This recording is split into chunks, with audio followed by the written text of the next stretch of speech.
Good afternoon, everybody. I'm Vali Nasser, the Dean of Johns Hopkins University's School of Advanced International Studies. It's my pleasure to welcome everyone to the inaugural Lantos Rule of Law Lecture. This is an annual lecture that was established to create a significant platform for the examination of critical issues and rule of law abuses around the world. For over 7 decades at Johns Hopkins SAIS, we have devoted ourselves to similar examination of the great challenges of our time. We educate tomorrow's leaders to find pathways to reform, emphasizing importance of critical thinking and collaboration. But as we know that is not always enough, and as responsible stewards of global stability, we must also engage with a clear sense of justice, empathy, and humility. Today's lecture will be presented by Mikhail Khodorkovsky, the founder of Open Russia and the former chairman and CEO of Yukos Oil and Gas Company. And I think of no more compelling voice to launch this series. The story of his experience as a prisoner of conscience in Russia offers a unique opportunity to learn and also determine how best to confront the most serious rule of law issues facing the world. He has challenged endemic corruption in Russia by operating his own company by international transparency standards, to strengthen alternative political voices and challenge authoritarianism. He has supported democratic forces and opposition political parties in Russia. Through Open Russia, he pursues an alternative vision for his country, a vision that is based on key elements of democratic system: a strong and just state, the rule of law, and vibrant civil society, and free and fair elections. Mr. Khodorkovsky, welcome to SAIS, and welcome to Washington, D.C., where you will find a captivated audience eager to hear your analysis of Russia and Putin's interventions abroad. As the United States continues to investigate the extent of Russian involvement in the 2016 presidential election, talk of Russia dominates our news feeds every day. It is difficult to know what is real and what is fake news. Today, however, we have an opportunity to hear something genuine, a first-hand account of what it means to live under the Russian state and how the repercussions of authoritarianism affects us all. And at this time, I would like you to join me to welcome Mr. Khodorkovsky to the podium to deliver his remarks. Thank you.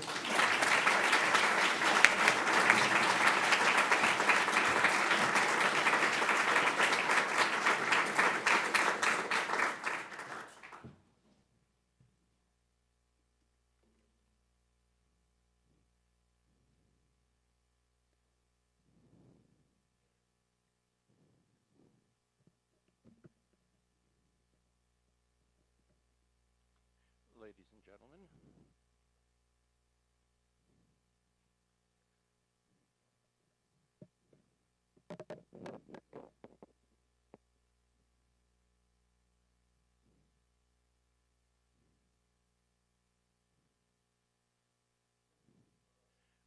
I've visited America many, many times, but one particular visit remains particularly etched in my memory.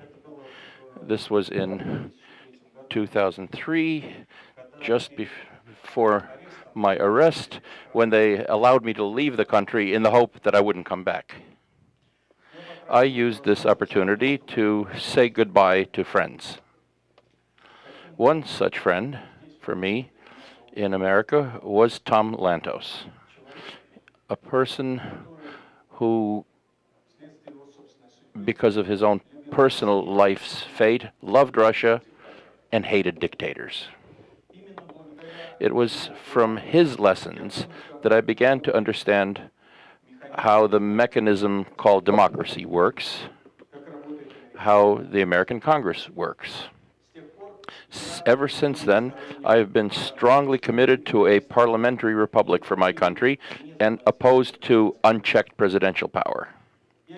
I've seen in the history of my country how good people, under the destructive influence of power, started believing that they were divinely anointed and thus infallible. Back then, I had to go back to Russia, among other reasons, because I wanted to use the rostrum of the court to explain my position. Tom attended my trial in Moscow, and he also spoke out in Moscow in my defense. Unfortunately, regretfully, by the time I got out of prison after 10 years, he was no longer among the living. It is a great honor for me to give the first Tom Lantos Rule of Law lecture. I would like to thank Annette Lantos, Katrina Lantos, and their whole large family for all the support, their support over these 10 long years.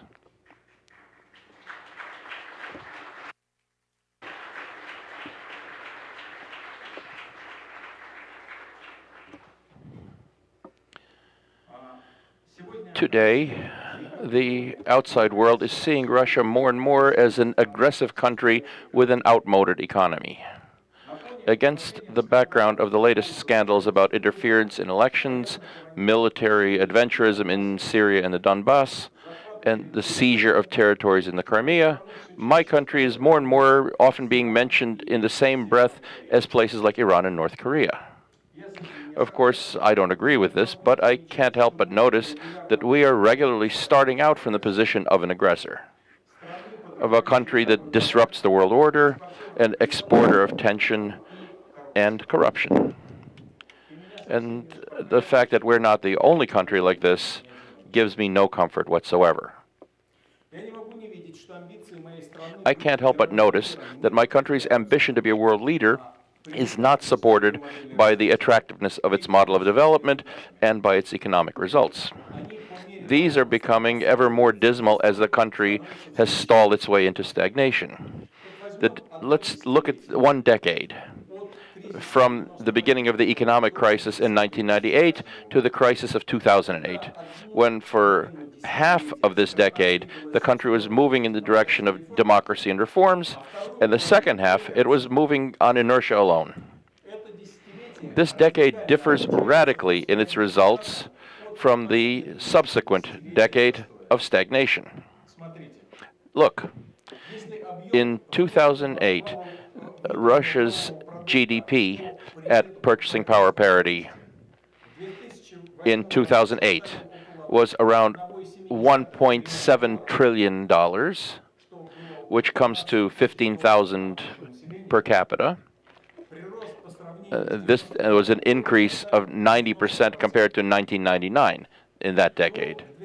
But by 2017, GDP had dropped to only $1.3 trillion, which is only $9,000 per capita.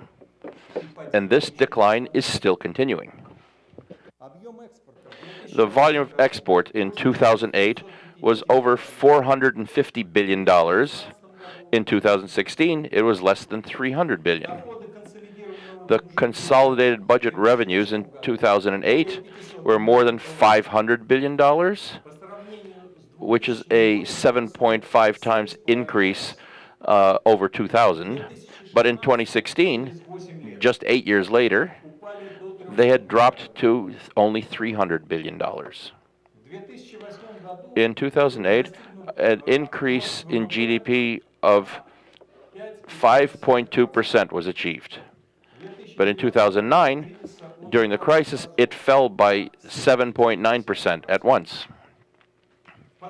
In subsequent years, after recovering somewhat after the crisis, the year-on-year rates of growth started falling. Take a look at these numbers. In 2010, GDP growth was only 4.5%, but in 2011, it was 4.3%, in 2012, 3.5%, 2013, 1.3%, 2014, 0.6%, 2015, a decline of 2.8%, and in 2016, once again a decline of 0.2%. Only in 2017 might there be a modest positive number, but even this will be achieved, that is, if it is achieved at all, by means of a rise in oil prices and defense orders. The rest of the economy is either stagnant or dropping also. According to data from the Higher School of Economics, the proportion of Russian GDP attributable to the extractive industries rose from 7.8% in 2013 to 8.2% in 2016. The proportion attributable to defense production and state administration increased from 5.5 to 5.8%. Construction, on the other hand, in the first 5 months of this year, the new floor space dropped by nearly 13%.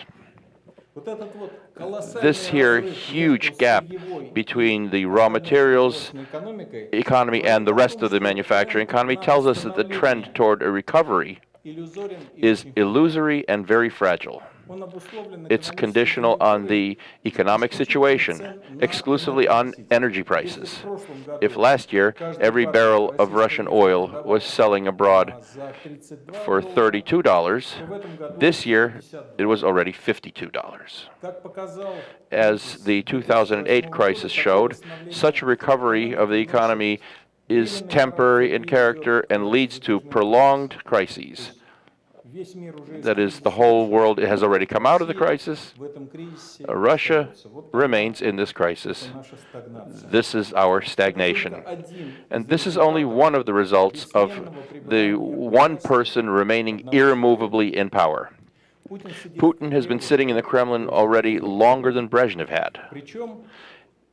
And he's got monopolistic power, absolute monopoly. It's not constrained by a non-existent independent judiciary, a non-existent influential parliament, and for now also a non-existent local self-administration. Putin would like to accelerate the rates of economic growth, but he doesn't want to let go of his monopoly in power. But a monopoly in power has already resulted in a monopolization of the key branches of the economy, from oil and gas to the banking sector. The percentage of companies that are independent of the Kremlin is falling. You understand perfectly well that a monopolistic economy cannot be an efficient economy. It is precisely their failures in the economic sphere that the authorities are trying to compensate for with its international adventurism.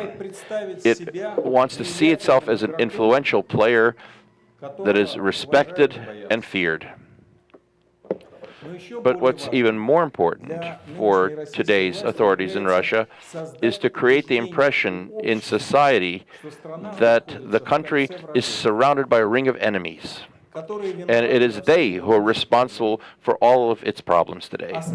And therefore, rallying around the leader is the only imperative condition for survival.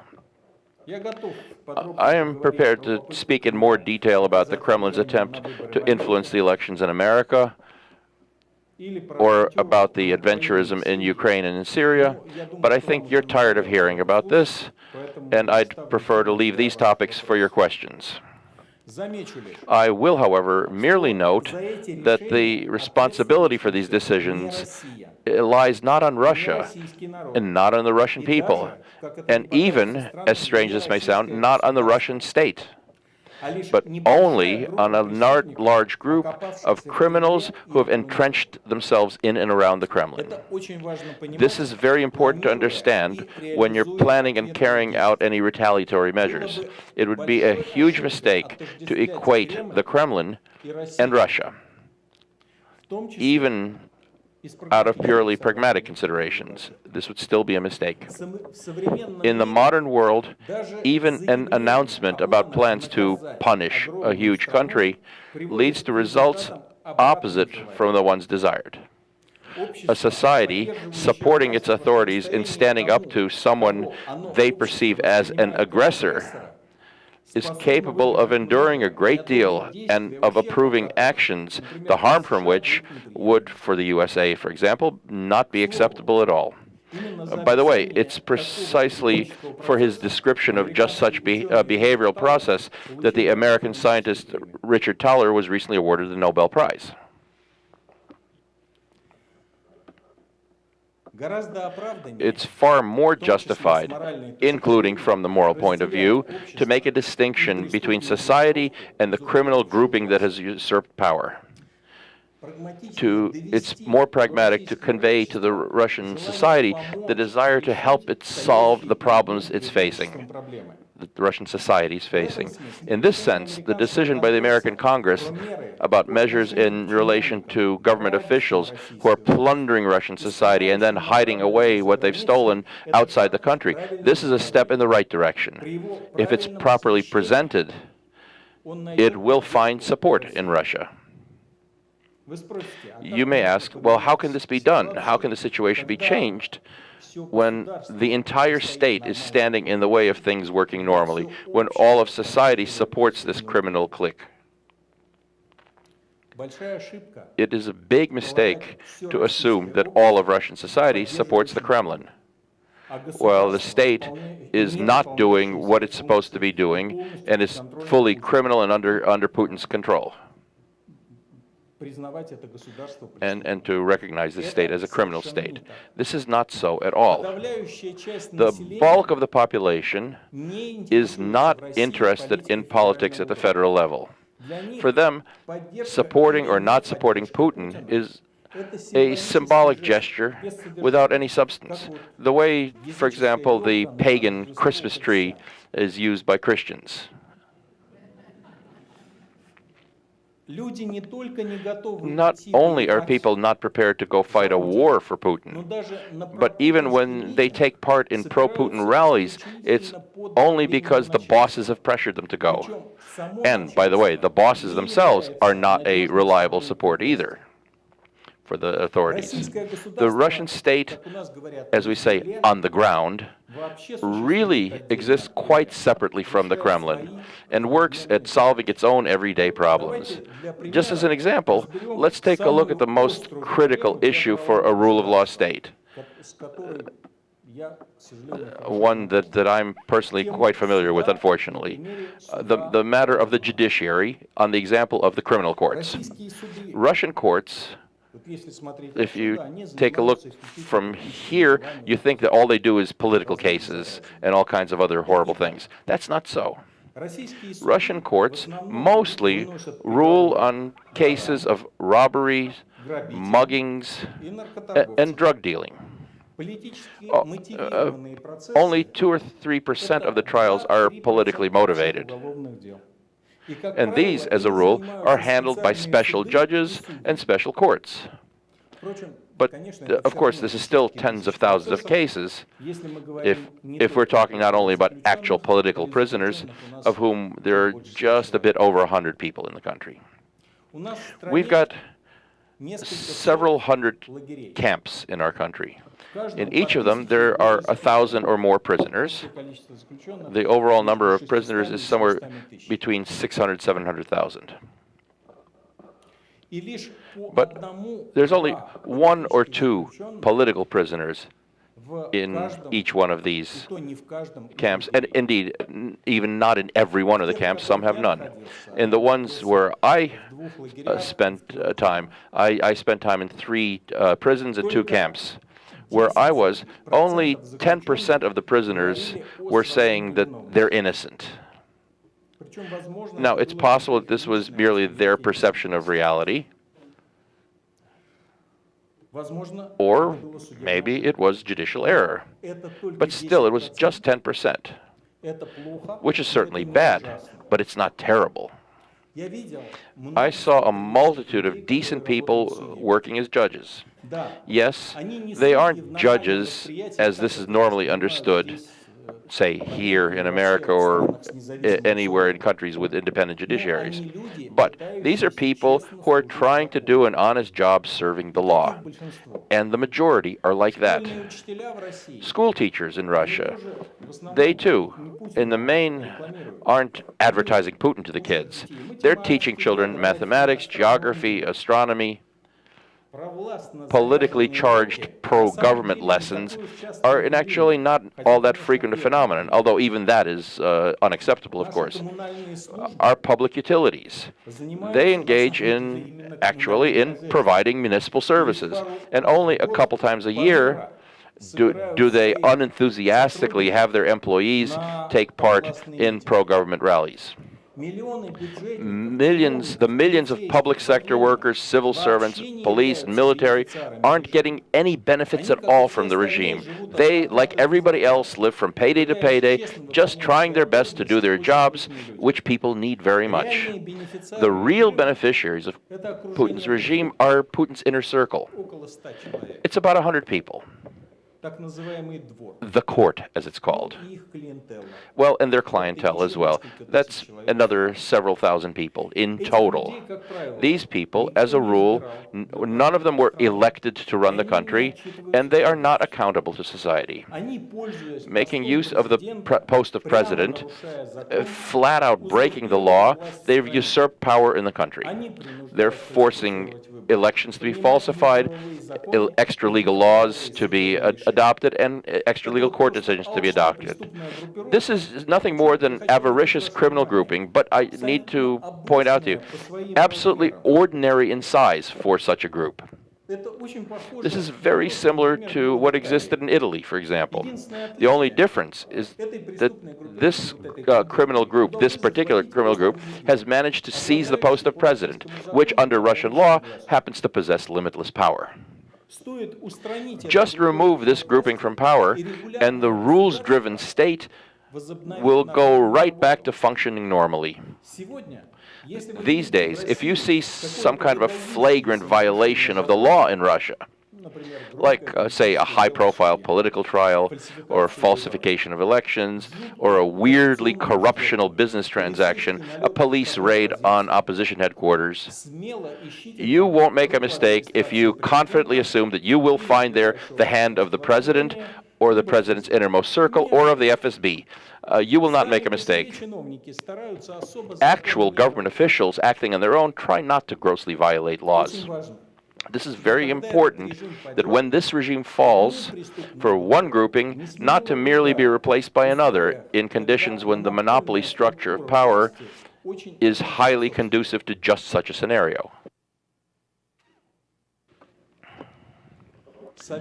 Working together to educate society, to identify and punish the real criminals, demonstrating to Russian society that you and it actually have common enemies and common goals. This is the way for long-term solution of the problem. I and my colleagues in Open Russia are working in just this way, and we consider it imperative for our country to switch to a parliamentary form of rule.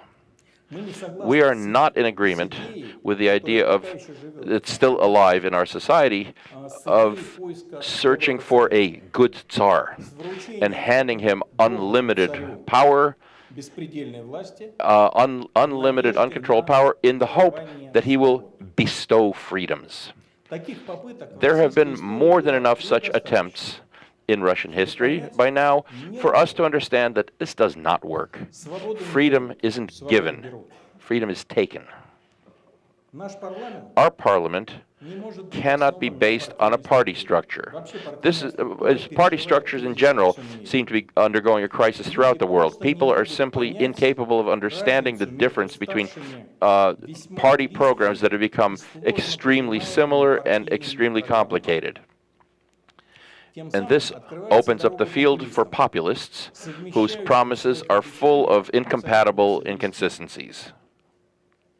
The alternative that would be suitable for Russia is real federalization, federalism rooted in political representation of the regions, with a federal power not as the center where all decisions are made, which is what exists today, or at least tries to be today, but rather as primarily a place for inter-regional coordination in everybody's common interests. Russia is a country of cities with a very high level of urbanization. This level of urbanization continues to increase. Not all of our provincial capitals are capable of becoming real political centers. Their number is going to be, say, 15, maybe 25 maximum. large cities with serious universities, if you will, and not at all the 85 that formerly provinces that formerly exist today. Today, we're setting ourselves the task of helping the provincial centers acquire their political representatives. Serving this task are schools for elected municipal councilors, discussion clubs, and people's participation in local elections. Despite the impressions, and last week, all of our regional branches were subjected to raids by the authorities, the number of these regional centers is increasing. Open Russia today has a presence in 25 provinces. More than 1,000 activists in the field are engaged in political education, in legal support for citizens and civic organizations. They distribute information with the help of internet publications and organize street activism. People's political activism in local elections is growing. In September, in Moscow, we had elections. So the elite school for candidates to these elections that Open Russia organized went through 400 candidates participated in this school. 67 of these candidates won their elections. The overall number of independent candidates in the elections was more than 1,500 people. This is an order of magnitude, 10 times more than in previous years. Most likely, the presidential elections of 2018 are probably going to follow the usual inertial no alternative scenario, but this is not going to give the Kremlin any greater legitimacy. Through the joint efforts of many opposition groups, including Open Russia, society is being called to actively boycott these elections in which people are supposed to choose without being given a choice. That is either not to participate or to participate by voting against Putin. And such a position is gathering supporters. We've still got a long road ahead of us before we achieve democracy. What's important is that Russian society is capable of democracy and is going to call for democracy. Our main guidepost along this road is rule of law. Russia has a rules-driven state which works at solving problems, society's problems, but whose efficiency is substantially hampered by the criminal grouping that has usurped power. Our task, once we've removed this grouping, is not to allow the country's political system to fall into a new round of musical chairs between those who had been doing the locking up of people and those who had been locked up. On the contrary, our task is to carefully, without leaving the field of legality, to separate the Russian state and its decisions from that criminal group and the decisions imposed by it. We can and we will do this. Thank you for your attention.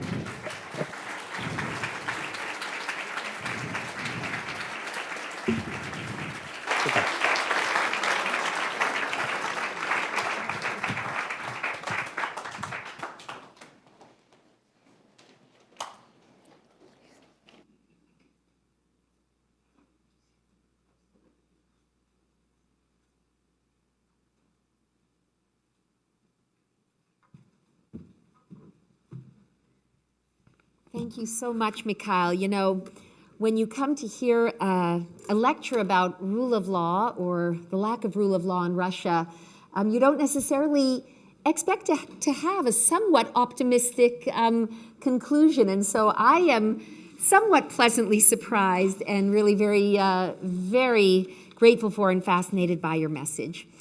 Good afternoon. I'm Dr. Katrina Lantos Sweat, and it is my great pleasure to be here with you today for the inaugural Lantos Rule of Law lecture.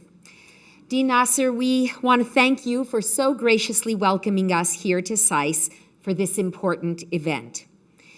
My late father, Tom Lantos, had something of a love affair with your wonderful institution.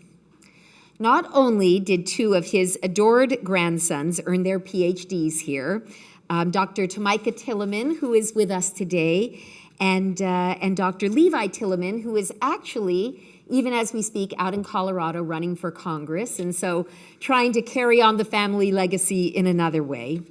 But some of his very dearest friends have been part of the extraordinary community at SAIS.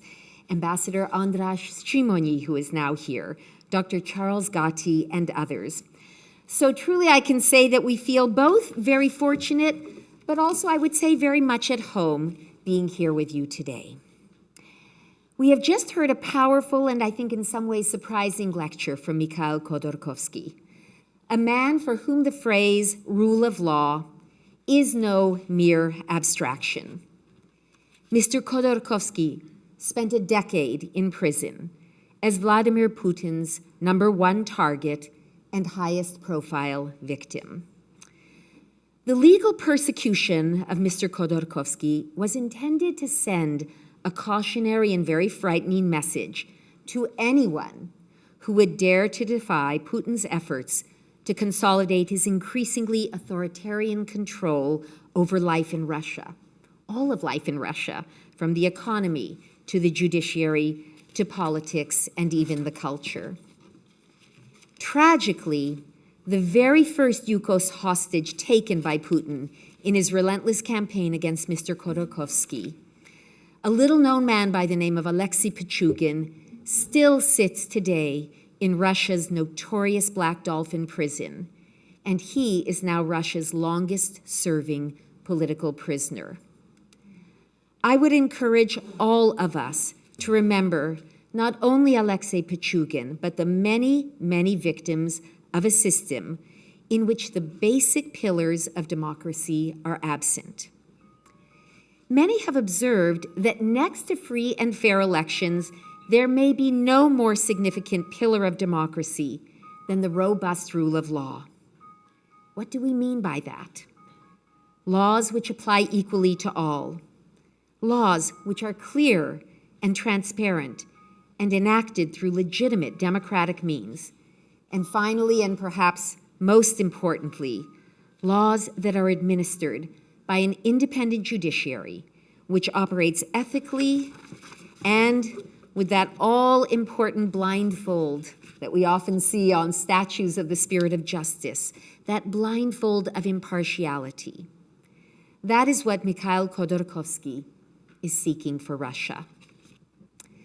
Now, Thomas Paine, in his famous pamphlet, famous to all Americans, titled Common Sense, wrote the following words over 200 years ago, words which I think remain remarkably fresh and true today. He said, "In absolute governments, the king is law, but in free countries, the law ought to be king."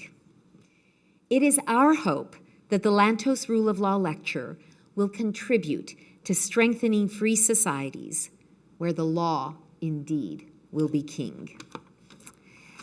I would now like to ask Mr. Khodorkovsky and Professor Terence Hopman to join me up on this stage as we are going to begin sort of the conversational stage of this evening's event. First with a dialogue among the three of us and then with questions from the audience. So if I could ask those two gentlemen to join me up here on stage now, that would be wonderful. And we'll take our seats over here.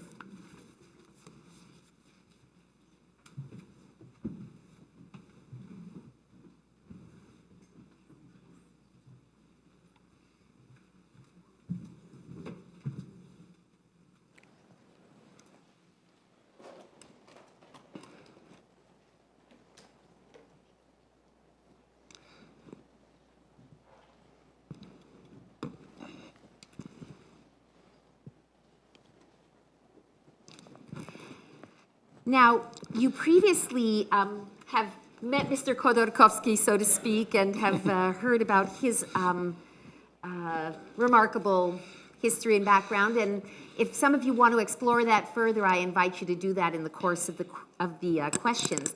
But before we begin, I'd like to take a moment to introduce our other panelist, Professor Hopman, who has a very distinguished resume, which I'm only going to share a little bit of with your permission. Professor Hopman has served as the director of the Conflict Management Program here at SAIS, chair of the Political Science Department at Brown University. He is a senior fellow at the U.S. Institute of Peace and likewise at the Woodrow Wilson Center. It's really quite a remarkable biography, and we are so looking forward to your insights into the conversation we're going to be having today. I'll also ask those of you who have questions to please write them down on note cards. I'm relying on the fact that there are people with note cards available. I see them holding them up, and if you can, after you've written your questions, sort of hold them up and pass them forward.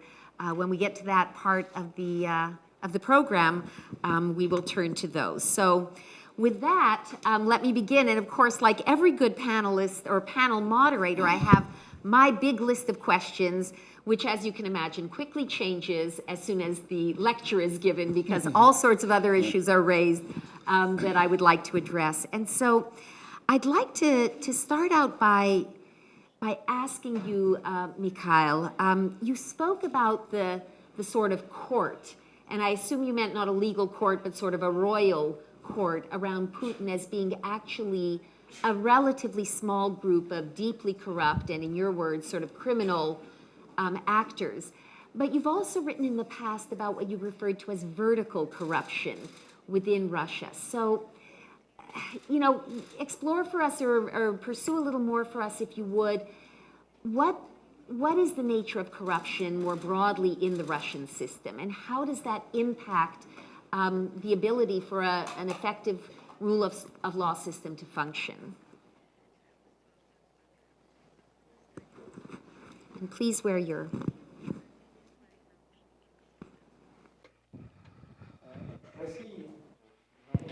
In Russia, in my view anyway, you can come up with three different types of corruption. One type is everyday corruption. I'm not even going to bother discussing that. That's when people give small bribes to a policeman, to a doctor, and so on. That's everyday corruption. Let's not talk about that for now.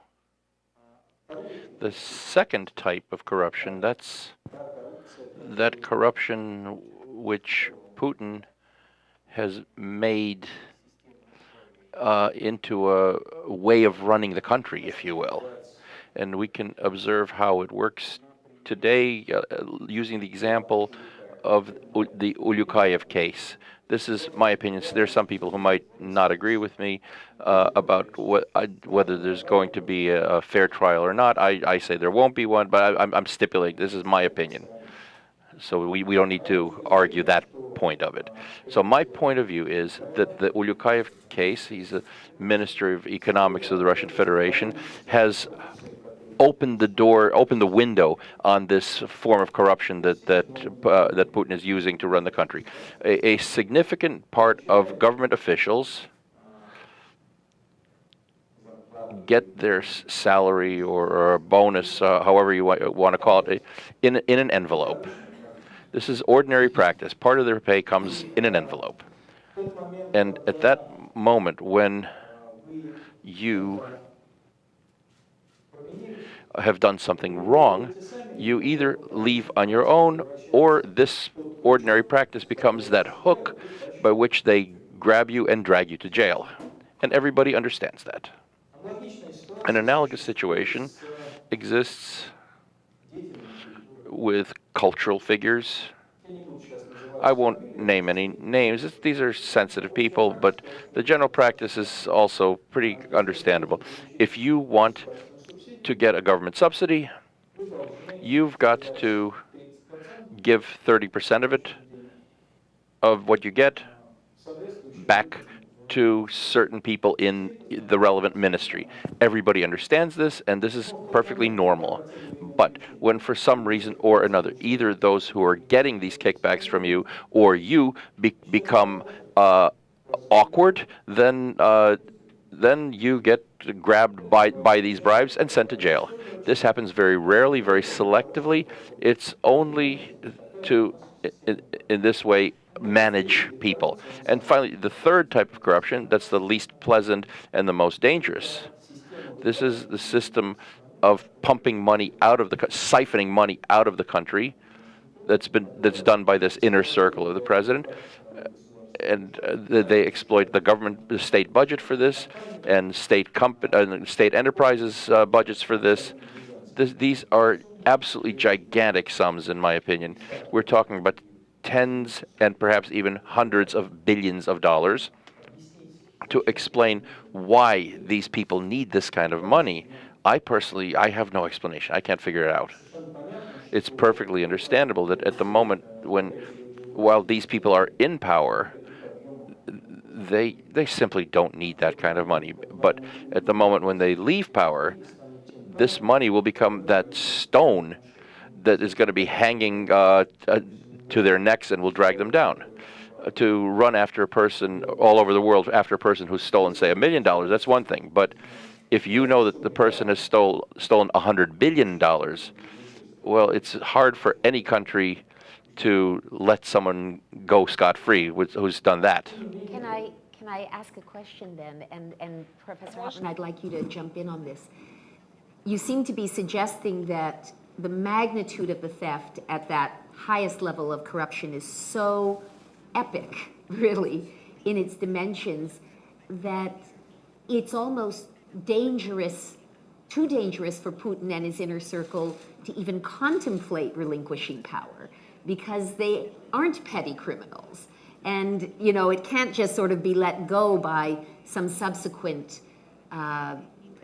regime or hopefully a democratic government that would come in. Does that create a sort of a catch-22 where there's a desperation to hold on to power at all costs because the magnitude of their crimes against Russia are so great that if they ever let go of power, you know, it's all over? Go ahead. I mean, that's I think that's one of the most important nuances that indeed is forcing them to hang on to power. That's my opinion, yes. I'm interested in exploring for just a minute why so much of the Russian population seems to be, in some sense at least, acquiescing in this, if not actively supporting it, as you suggest. I mean, a lot of people and a lot of specialists on Russia in the United States and elsewhere in the West have suggested that Russians have always prioritized security over freedom, and that therefore the security provided by authoritarian regimes, from the Tsars through the communist regimes, was very much interrupted, of course, during the Yeltsin period, which was perceived by many Russians I know as a period of anarchy, and that following that, in some sense, that the regime has also managed to at least avoid significant popular efforts to overthrow it, in part because they at least perceive some degree of security, some degree of economic well-being that they lost in the 1990s following the collapse of the Soviet safety net and the general period of disorder and everything that seemed to characterize so much of the 90s. Some of what you suggested in your speech seems to suggest that it's somewhat different from that, but I'd like you to at least comment on that kind of interpretation and see whether or not you think there's any validity to that argument. And if so, what implications does that have for whether or not there can really be a significant popular movement in Russia that might somehow undercut this authoritarian regime?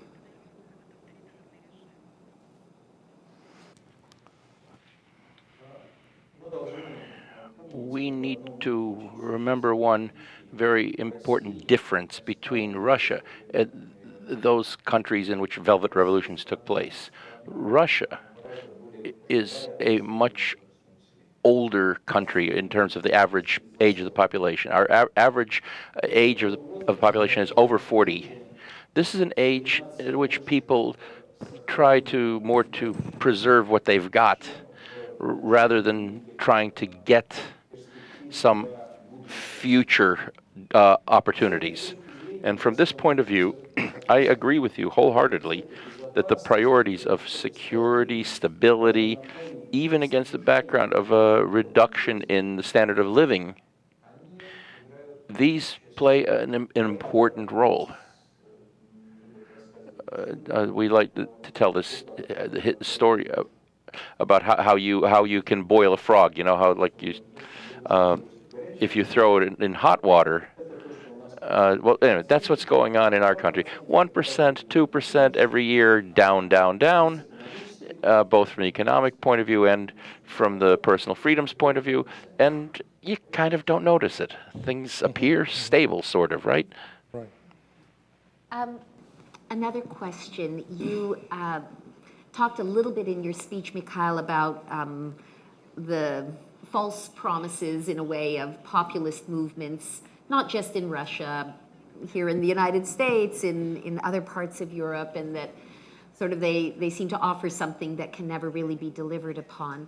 But one of the things we've seen, certainly in the United States over the last year and a half, during our most recent presidential election, was a new angry expression towards the elites.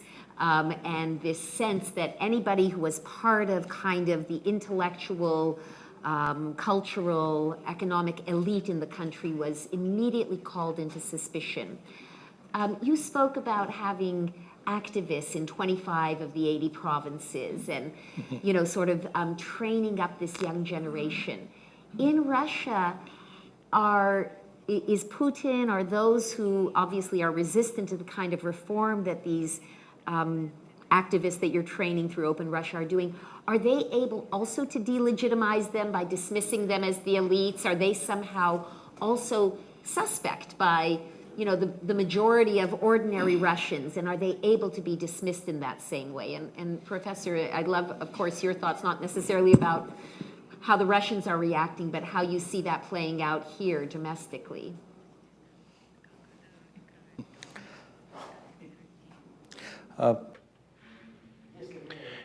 If we look at Europe, we'll see a very clear line,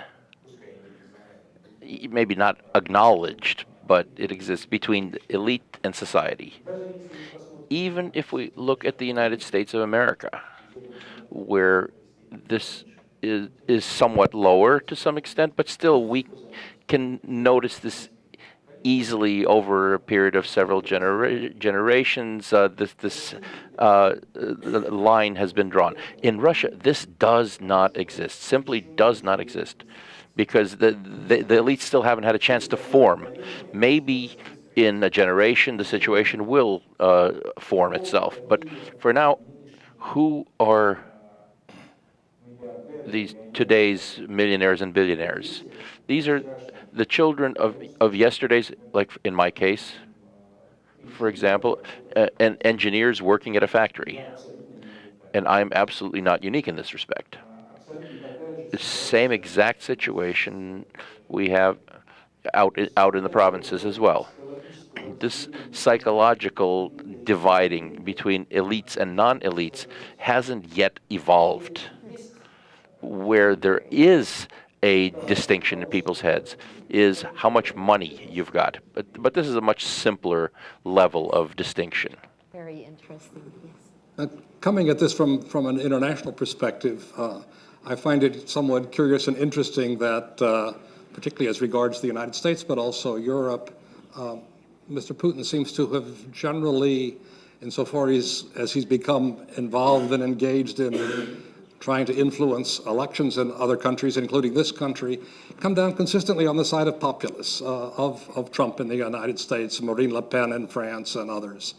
And I wonder what he sees in exploiting these kinds of populist forces in other Western democracies, and how he sees this as serving Russia's interest, in your opinion.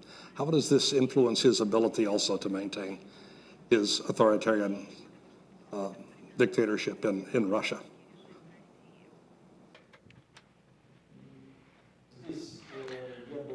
Here I would give two interpretations. The first interpretation is associated with this desire to create situations that you can then resolve. I'm not convinced that you have a good idea of the work that Putin used to do back in the days when he was working in St. Petersburg.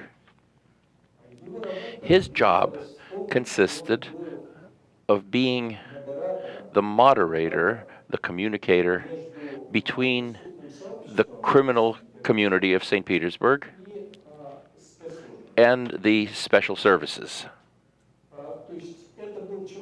This is the person who allowed these two groups to coexist in reasonable comfort with one another. This comfort was created, among other reasons, by this technology. It's an very ordinary technology for criminal elements. I unfortunately have become quite familiar with criminal elements over 10 years.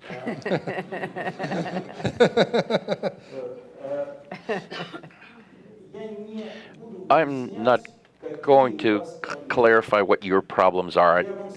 I'm going to create a problem for you, and then I'm going to offer you to solve your problem for you. This is a very standard technology of work. And honestly speaking, this is probably one of the reasons why this support of various marginal groups is taking place. But you shouldn't underestimate a second side of all this. Putin himself, personally, is a person who represents the conservative part of Russian society. And this conservative part of Russian society, well, this is how it is. It's nationalistic. It has certain psychological complexes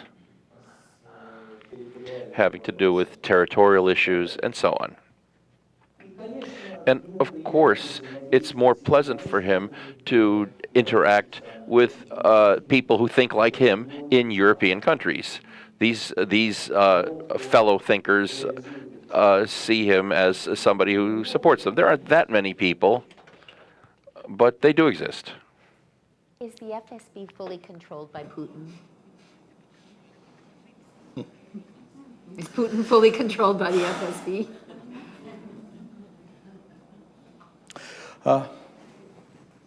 Yeah. Well, look, let me ask you. You're the moderator. Are you in full control of the audience? I don't know. I suspect I am not.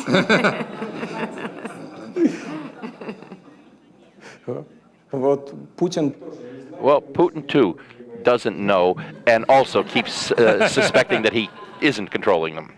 I somehow hope our relationship is more benign, though, than Putin and the FSB. I mean, of course, we always talk in this country about, oh, you know, Putin, he's a former KGB officer. That tells you everything you need to know. And, you know, whenever anybody brings him up, it's almost a permanent subtext affixed to anything about Putin.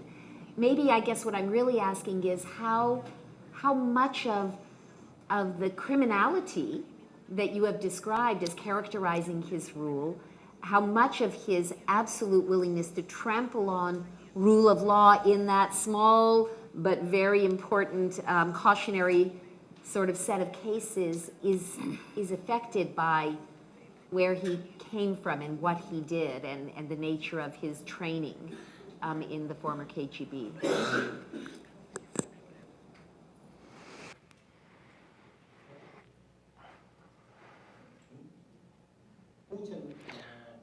Putin is, of course, does have an imprint of this structure on him. The essence of this imprint is that he completely ignores the importance of institutional elements. He will easily sacrifice, and we saw this in our history, he'll abandon the commercial courts system, which was, by the way, Ivanov, the head of the commercial courts, built a pretty good system. He did a lot of bad things for Yukos, but objectively speaking, the commercial courts started working quite well. It was very easy to sacrifice the commercial courts structure in order to get rid of Ivanov. Although he could have done it differently, not losing the structure of the commercial courts. But this institution for Putin has no value. He considers that he can buy any person, and therefore that any person who acts in some manner must have been bought by someone. This is a presumption. It's right there in his head. A person can't act on their own through freedom of choice. Every person is manipulated by someone, and someone else stands behind that someone who manipulates him. This is how he sees things. And this is perhaps something that he has from working in the KGB. From all that I have interacted with KGB people, this is my impression. They have that imprint in them. But you need to continue to understand that Putin was never a senior officer in the KGB or FSB. Like in all of the special services, there's the medium and lower personnel, and then there's the upper personnel that have a strategic thinking. Putin never was at that level.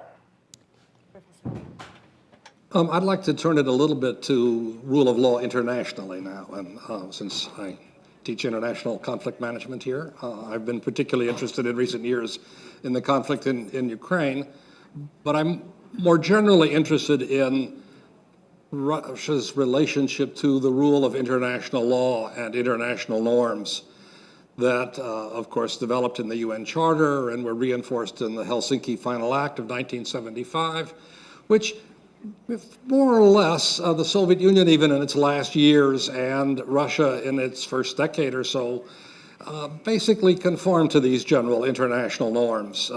And one of the remarkable things I think that we've seen, particularly in recent years under Putin, is the almost complete and total violation of international laws involving respect for the territorial integrity of states, non-intervention in the internal affairs of other states, respect for the rule of law, for the rights of minorities, for the rights of self-determination of peoples, and so forth.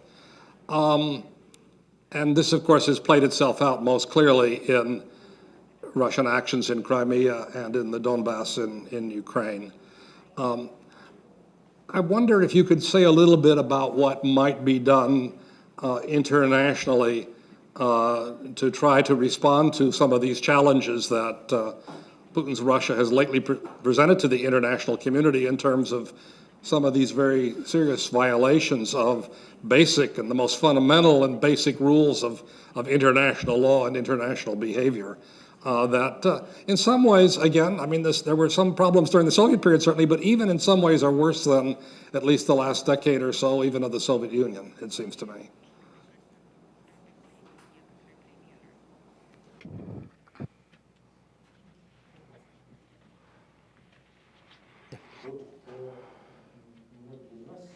Many of us started working in computers at a time when we were all working with coding.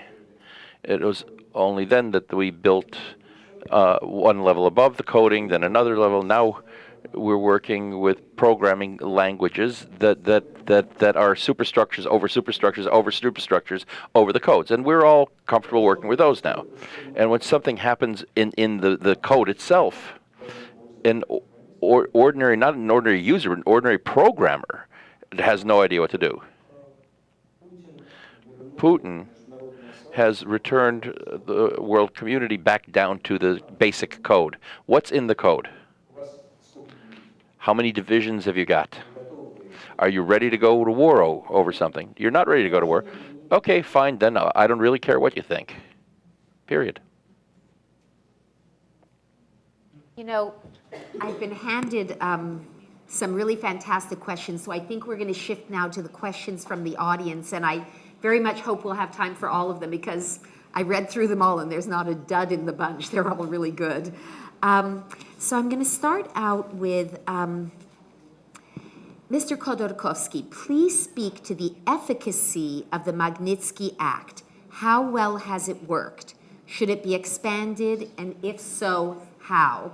And for those of you, I'm sure in this audience almost everyone is familiar, but the Sergei Magnitsky Act is a piece of human rights legislation adopted to sanction individuals originally in Russia. Now the Global Magnitsky Act has broadened it globally, implicated in severe human rights abuses against individuals in their countries by freezing assets and accounts that they have outside of that country. That's a very simple explanation.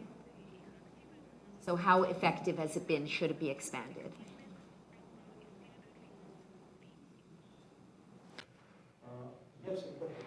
I always supported the approach that Russia's problems really ought to be solved by Russians. And I've always said that the question of the Magnitsky Act is a question of internal perception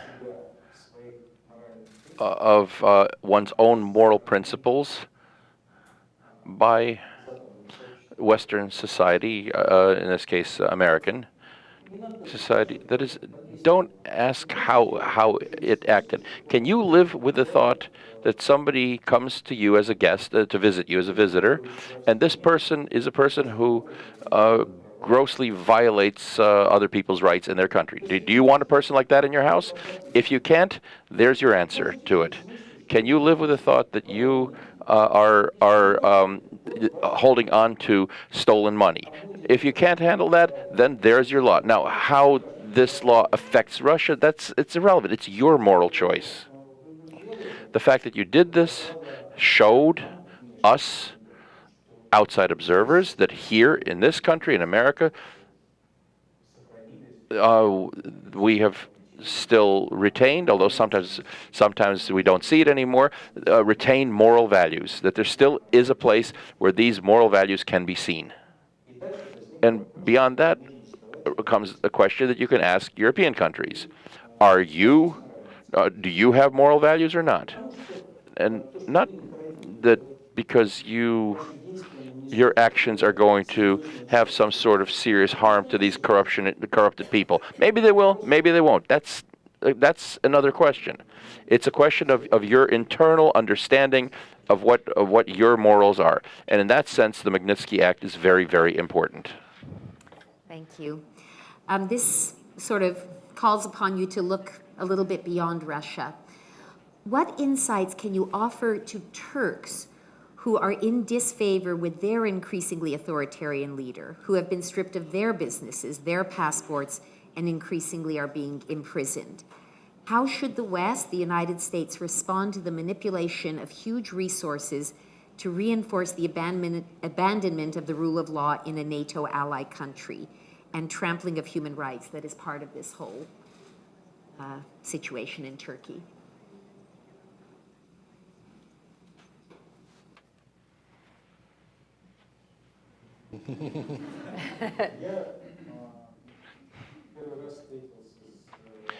I first met Mr. Erdogan, must have been 25 years ago.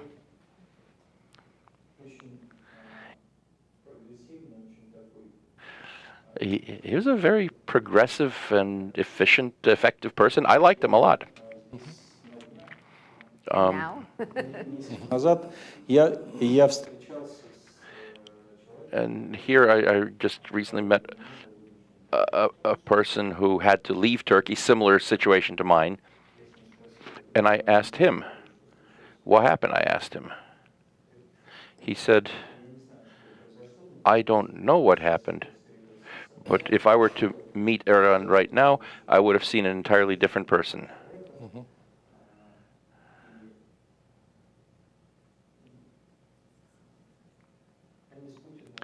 He and Putin They've found each other, I think. Yeah. I might add, Erdogan spoke from this stage about 8 years ago in what was essentially, I thought, a very liberal and progressive speech as well. What's interesting in these cases is to see this evolution of authoritarianism as sort of power goes to the heads of leaders, and in some cases they may start out as being relatively progressive and open-minded, but that somehow the mere holding of power creates the drive for more and more power that overtakes them, overwhelms them completely. And that seems to me to be what's happened in the case of, which may explain some of the differences between the young Erdogan whom you met and the Erdogan we see today in Turkey. Well, and I'd like to maybe ask both of you just to take that one step further. You spoke in your speech, Mikhail, about Putin needing to create a ring of enemies to sort of build up that sense of nationalism. And we clearly see Erdogan perhaps not creating a whole ring of enemies, but a very targeted enemy. Can you talk a little bit about the need for authoritarian leaders, especially authoritarian leaders who claim some vague patina of democratic rule, to create these enemies to sustain them? На мой взгляд, Well, in my opinion, the situation here is very simple, and we all understand it. I told you during my speech what's going on with Russia's economy. And we, in contrast with some of our government officials, understand that to seriously improve the situation in the economy without changing the political underpinnings is impossible. So people are feeling that life has become more difficult for them. Well, now the opposition, a person who's been in power for 18 years, who has shown himself, or who positions himself as being in charge and so forth, he can't admit that he made a mistake. He hasn't handled the situation. So whose fault is it? It's not his fault. I don't know whether you heard or not, but when Putin was asked, does he have any regrets in his life, what he's done wrong, his answer was, no, I've done everything right.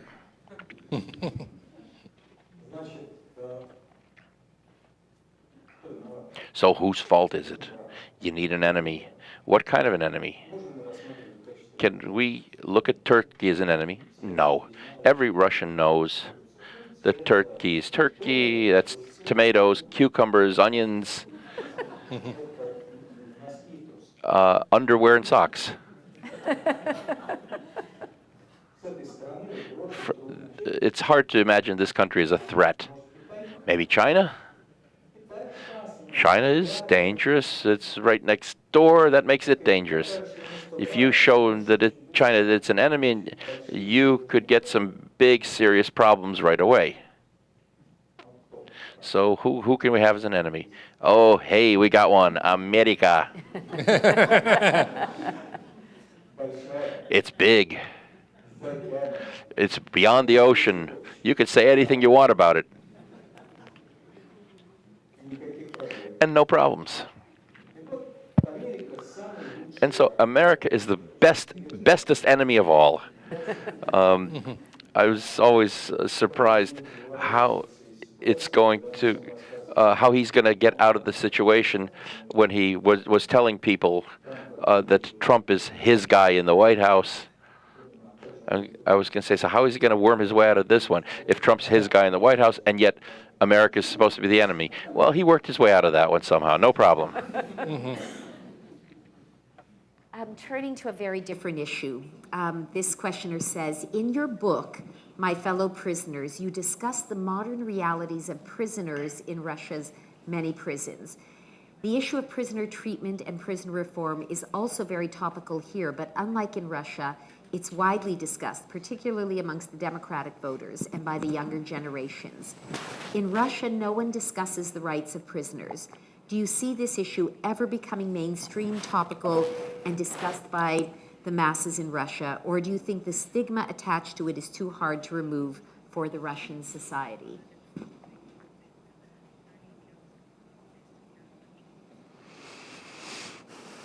От Well, whoever asked this question understands the problem very well.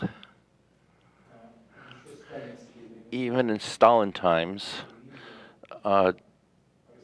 Russians were inculcated with this psychological method of just forgetting about those who are in jail. This is a huge problem of Russian prisons.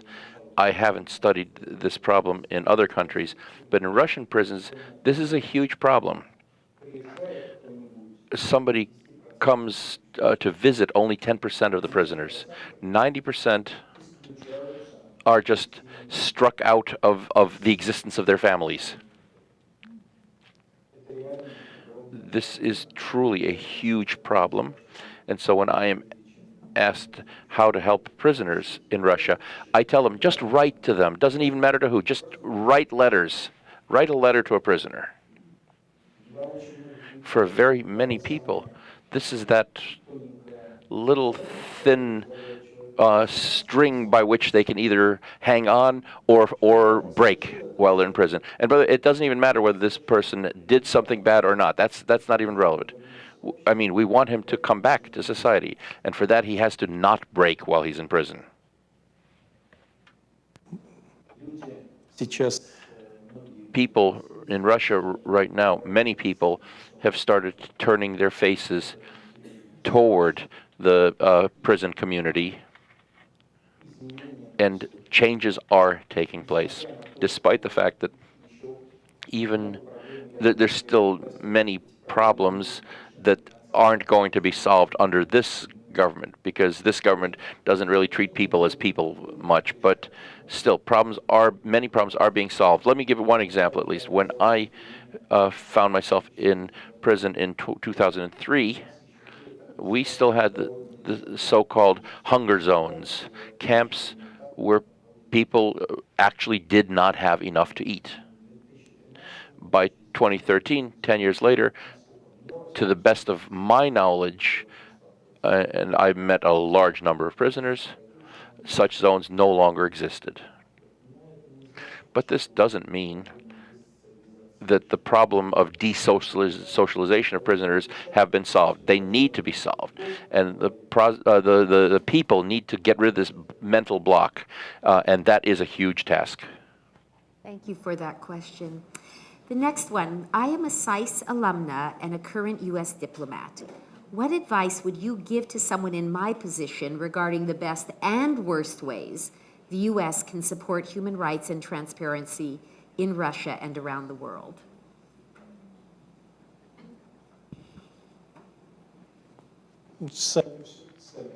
Look, you know it all.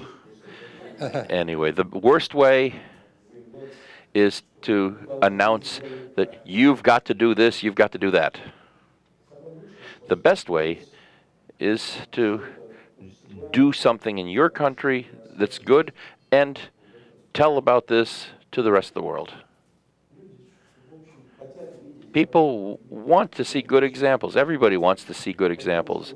So I think right now, I don't know what kind of an entrepreneur Musk is, but for propagandizing the American way of life, Musk is doing a lot more than Hollywood right now. That answer reminds me of something President Clinton said I think it was at one of his Democratic National Convention speeches, but he said something to the effect of that people are more impressed by the power of our values than the value of our power. So I like that answer.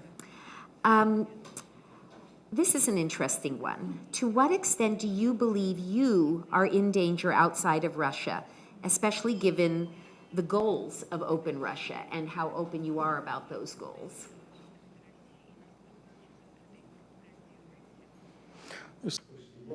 Look, I've talked about this many times already. My old employee who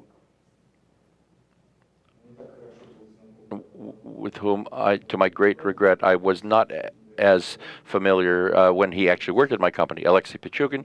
He's in a life sentence colony right now. He can be killed in any second, just like that. Bang, and he's gone. And nobody will know why this took place or anything. We'll read that he had a heart attack. Compared with him, I am absolutely safe, and I really, that's how I react to that situation. Right now, look, I can come out in the street, there's cars on the street. Somebody might not get lucky, right? Thank you for mentioning Alexei Pichugin because, you know, as I mentioned in my remarks, he's the last of the Yukos hostages, and he is still there in such danger and such vulnerability. And so I appreciate you mentioning him. We only have a few minutes left, and so I'm not going to be able to ask each and every question. Maybe we have time for two more. This one says, Mr. Khodorkovsky, the Trump administration has been reluctant to speak out against any actions against Putin's opponents. However, recently the administration did criticize the arrest of protesters and the near murder of Mr. Karamurza, who works with you at Open Russia. Are these recent comments by the administration signs that Mr. Trump is changing when it comes to how he responds to Russia?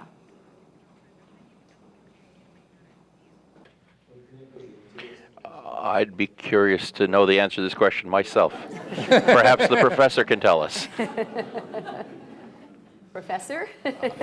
I'm not sure I have an answer, but certainly we've all been reading in the papers the last few weeks about some of the differences between the White House and the State Department, and what the State Department says about something and what the White House says about it may be quite different and arrived at quite independently. Much as you mentioned about Russia, there is still, in part because there are not a lot of people at the senior level in the State Department, a lot of the deep state, quote unquote, a lot of the people, the professionals, are still running foreign policy and making these kinds of statements without any either interference or support from the White House, just doing it on their own as good professionals. And I think that's what we're seeing in this case, but I wouldn't make any conclusions about that, about any attitudes about the president, which I find almost as unpredictable as anyone else. Political scientist though I may be, this is not something that political science can explain readily. A mystery. One more question. Alexei Navalny has made corruption the focal point of his political campaign. Are Russians still as aware and angry about corruption in Putin's Russia, and is this an effective way to build momentum for the opposition?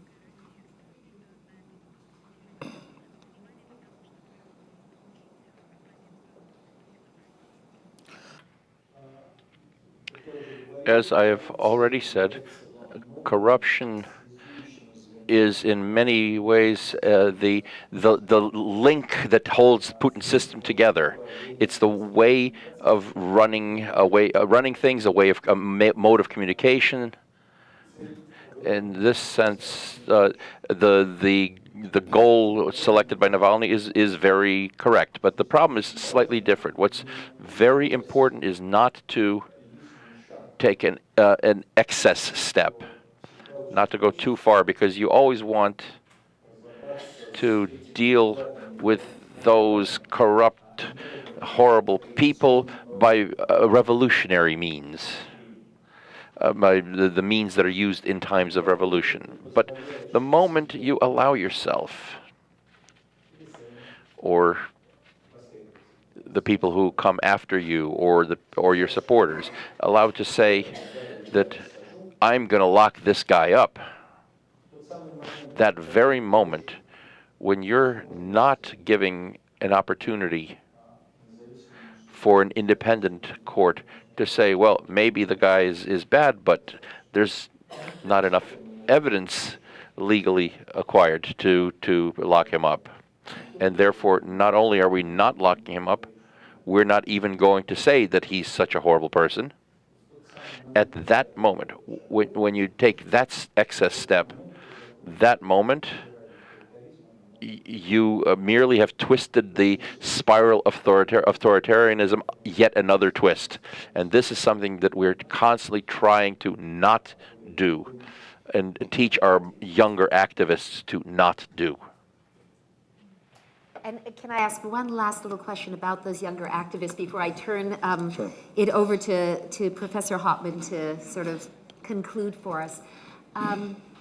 You are admirably optimistic about your own security here in the West, and we all hope and pray that your optimism is warranted. But how worried are you about the security or the risk of arrest or harassment of some of those young Open Russia trainers and organizers and activists?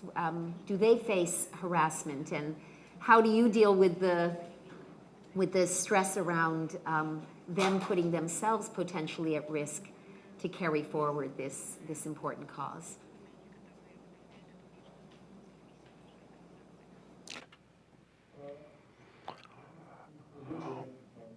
People, of course, are subjected to quite a bit of tough effects on them for people who aren't prepared for this. These recent police raids that I described, they broke into houses at 6 in the morning, and not only in the activists' homes, but in their parents' homes and their brothers, and to the brothers of their spouses, and absolutely, unarmed people were thrown on the floor. They were handcuffed behind their back.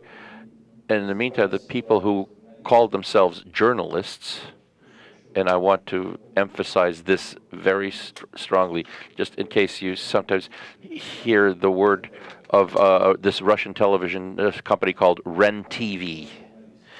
The people who work there are not journalists.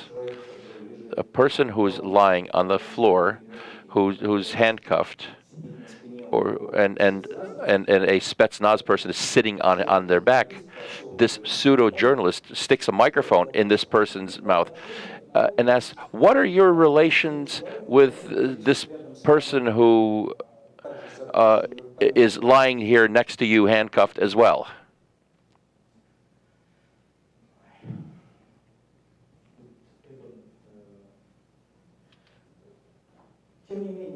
But still, these people do understand what they're getting into.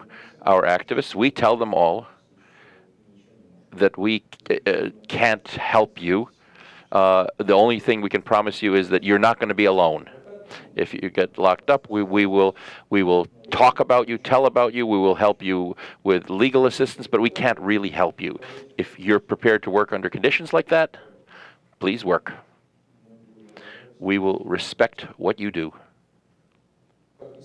As strange as it may seem, there are many people ready to do this. And these are not just young people either.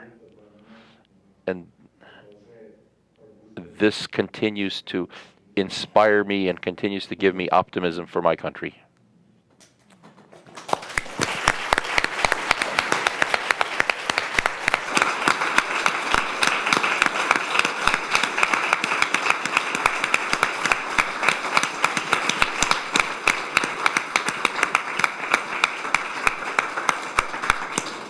Well, on behalf of SAIS, Mr. Kordakovsky, Ms. Svat, and the Lantos Foundation, I would like to thank all of you for your participation and for organizing this first lecture from the Lantos Foundation on the rule of law.